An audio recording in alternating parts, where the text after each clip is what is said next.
আপনারা দেখছেন বাংলা নিউজ। এখন দেখবেন সোনারগাঁও থেকে তানভীর আহমেদের বিশেষ প্রতিবেদন। সোনারগাঁও উপজেলার পিরিজপুর ইউনিয়নের ৫ নং ওয়ার্ডের যুবদলের সভাপতি জামান জিতুকে সন্ধ্যায় পিরিজপুর ইউনিয়ন পরিষদের সামনে থেকে সাপে দংশন করে। পরে তাকে স্থানীয় সোনারগাঁও উপজেলা স্বাস্থ্য কমপ্লেক্সে নিয়ে যাওয়া হয়। আর সেই খবর পেয়ে তাৎক্ষণিক হাসপাতালে ছুটে যান নারায়ণগঞ্জ ৩ আসনের বিএনপির মনোনয়ন প্রত্যাশী আজহারুল ইসলাম মান্নানের বিশেষ সহকারী ও সোনারগাঁও উপজেলা বিএনপির প্রচার সম্পাদক সেলিম হোসেন দীপু। এই সময় সেলিম হোসেন দীপু কর্তব্যরত ডাক্তারের কাছে জানতে চান জামান জিতুর অবস্থা।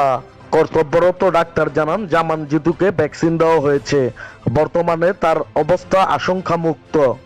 তানভীর আহমেদ, বাংলা নিউজ।